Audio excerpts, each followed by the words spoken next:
When you swing a sand wedge, it has to go up and then down. And it doesn't have to come back up again. When it goes up in the backswing, that's the steepness you need. Then you need down. But look at my follow through. Right. I'll hit one in a second, but watch. This is a real bunker swing here. Now, this is barely above my belt buckle, okay, without a golf ball. There. Do you see that right there? Right. Okay, you were here. Right. So what happens is, as the club starts to swing down, yours starts to swing back up too soon. And you catch it a little thin on the upswing. You have to be really talented just to nip it that like that. But watch this.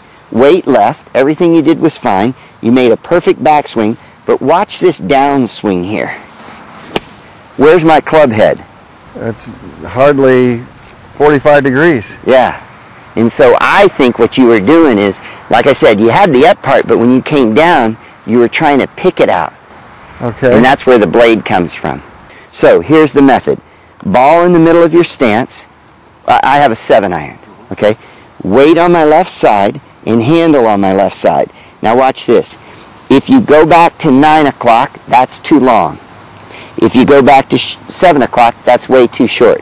So if you go back to the 8 o'clock, that means with your 5, 7, 9, long chips, medium chips, short chips, you're giving it the same amount of weight in the backswing. And then all you're doing is letting the loft of the club dictate how far it goes. So watch this. Medium length chip shot. Ball in the middle, weight left, handle left. Now I'm going to go back to 8 o'clock, and then in the downswing, I'm going to chop down on it.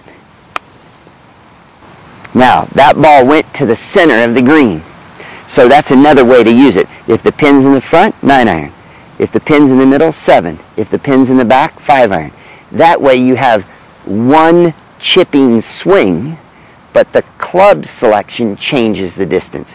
Your way of doing it is difficult. You have one club and maybe all these different swings and weight behind it to get it to go the preferred distance. So what I want you to do is, and let me tell you, if you've been putting this way for a while, it's really difficult to go from back here to short and follow through. But you never ever once gave me a nice follow through. It always stopped down below. Mm-hmm. Now, what do you think? Well, I think I'd like to try it. Want to try it? Yeah. Well, come on over here and hit a couple putts for me. Okay. I don't want you to think of the 30 feet. I want you to pay more attention of the backswing 1/3, the follow through 2/3. So do a couple practice swings where you feel that this is a little bit shorter than that over there. Now, you did not do that on your first 4 putts. No, it felt weird. It felt weird? It must be right. You did not do that. You didn't do that. Now, forget 30 feet, but just try that. See if you can get this part and then hit it with a little bit more authority.